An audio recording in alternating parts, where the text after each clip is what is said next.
መንፈስ ቅዱስ አሐዱ አምላክ አሜን። አንድ አምላክ በሚሆን በአብ በወልድ በመንፈስ ቅዱስ ስም ሚያዝያ 9 በዚህች ቀን የከበረ ቀሲስ ዘሲማስ አረፈ። ይህም ጻድቅ ከፍልስጤም ሰዎች ወገን ነው። ወላጆቹም ደጋጎች ክርስቲያኖች ናቸው። ይህንን ጻድቅ በወለዱት ጊዜ 5 ዓመት አሳደጉት። ከዚያም የቤተ ክርስቲያን ትምህርትን የሃይማኖትንም ምስጢራትንም እያስተማረ እንዲያሳድገው ለአንዳንድ በበጎ ስራም አደገ። ትሩፋት መስራትንም አበዛ። እግዚአብሔርንም ሁልጊዜ ያመሰግነዋል።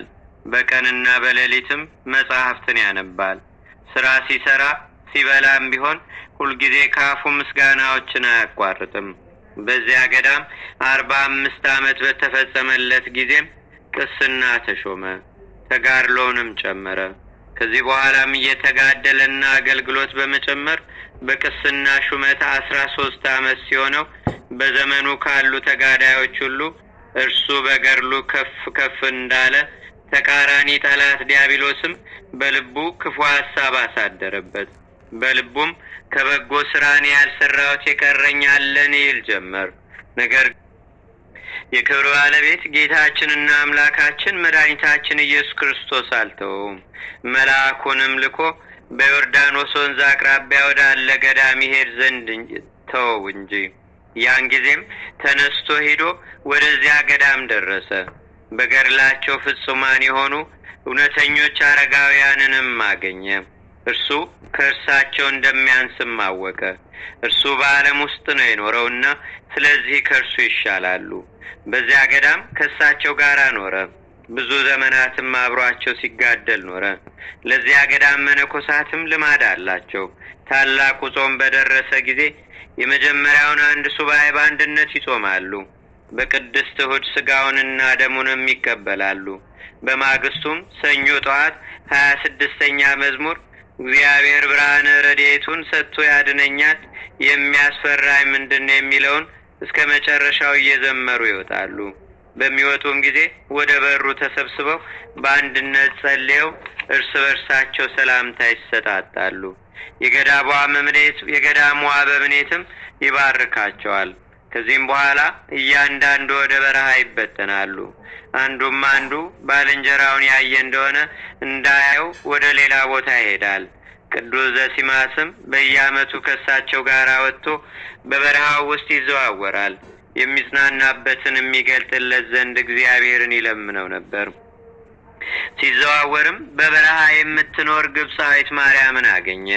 ከእርሷም በልጅነቷ ወራት በእርሷ ላይ እንዴት እንደሆነና በበረሃ የሚሆነውን ኑሮዋን ከመጀመሪያ እስከ መጨረሻ ተረዳ። ከዚህ በኋላም በሁለተኛው ዓመት ስጋውንና ደሙን ያመጣላት ዘንድ ፈለገች። እንዳለችውም አደረገላት። ለዚህም ጻድቅ ብሔረ ብፁዓን ይገባ ዘንድ ተገባው። እርሱም ገድላቸውን ጻፈ። ስራቸውንና ጽድቃቸውንም ገለጠ። 93 የሚሆን መላ ዕድሜውን በተፈጸመለት ጊዜ በሰላም አረፈ። ለእግዚአብሔርም ምስጋና ይሁን። በረከቱም በአገራችን በኢትዮጵያ በሕዝበ ክርስቲያኑ ሁሉ ላይ ለዘላለሙ አድሮ ይኑር አሜን።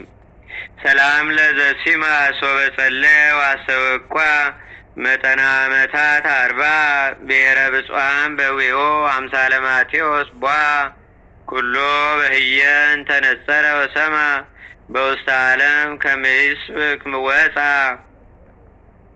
በዚህች ዕለት የ10 ወር ሕፃን የሆነ የኤስድሮስ ማህበር የብሔረ ብፁዓን ጻድቃን በሰማዕትነት አረፉ። በረከታቸውም በአገራችን በኢትዮጵያ በሕዝበ ክርስቲያኑ ሁሉ ላይ ለዘላለሙ አድሮ ይኑር አሜን። ሰላም እብል እደወ ብፁዓነ ዘነጸሮሙ ዘሲማስ ወከመ ስማ ጽድቅ ኮነ በይነ ይበሉ ስጋ ወንበይነ ይሰትዩ ወይነ በስምረተ አምላክ ክርስቶስ አድመው መካነ ሀባ አልቦ ህማመ ወአልቦ ሐዘነ።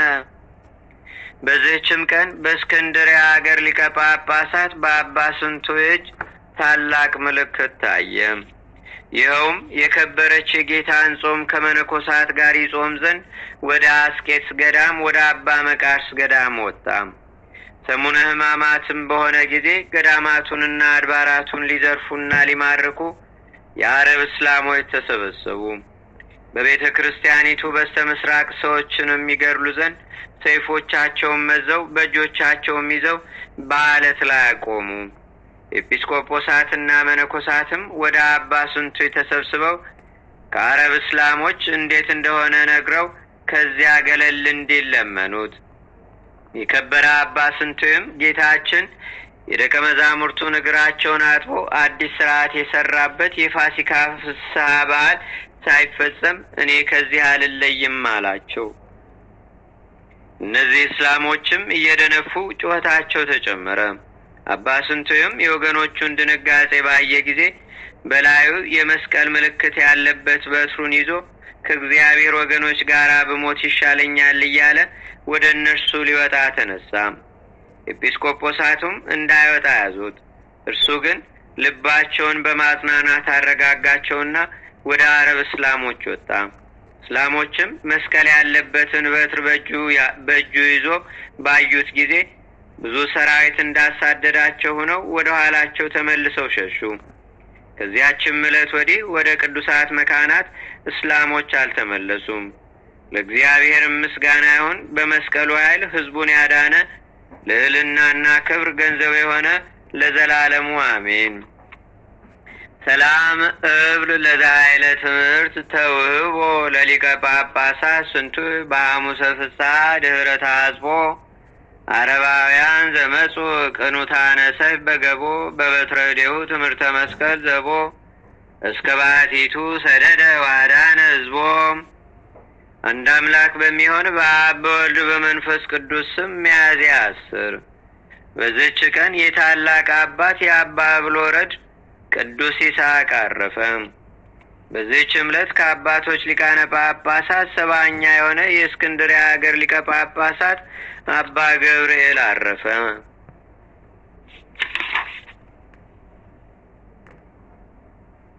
ለእግዚአብሔር ምስጋና ይሁን። እኛንም በቅዱሳን መላእክት፣ ጻድቃን፣ ሰማዕታት፣ ደናግል፣ መነኮሳት፣ አበው ቀደምት ይልቁንም በሁለት ወገን ድንግል በምትሆን በእመቤታችን በቅድስተ ቅዱሳን በድንግል ማርያም ረድኤትና በረከት አማላጅነቷም በአገራችን በኢትዮጵያ በሕዝበ ክርስቲያኑ ሁሉ ላይ ለዘላለሙ አድሮ ይኑር፣ አሜን። ዛቅረብኩ ማሌታ ዘኪራ ይላፈ ምለተ ጸምዱከ ዘልፈ ለላነብብ ተወከብ ዘንዴቴ መጽሐፈ እንተረስተይ ከግዚኦ ጸሪቀመለት ውኩበ መላቡ ውላን ዘተርፈ ነቢያት፣ ቅዱሳን፣ ዋርያት፣ ሰባኪያን፣ ሰማዕቶ፣ ጻድቃን፣ ደናገል፣ አዲ ወመነኮሳት ሄራን ባርኩ ባርኮ ጉባኤ ዝካን እስከ አረጋዊ ሊቅ ወንዑስ ሕፃን ለዘጻፎ በክርታስ ወለዛ ጻፎን ዘይደርስ ለዛ አንበቦ ለዘተርጎሞ በልሳን አዲስ ወለዘሰማ ቃሎ በእዝነ መንፈስ በጸሎተሙ ማርያም አራቂተ ኩሉም ባይ ስቡረ ይማረነ ኢየሱስ ክርስቶስ አቡነ ዘበሰማያት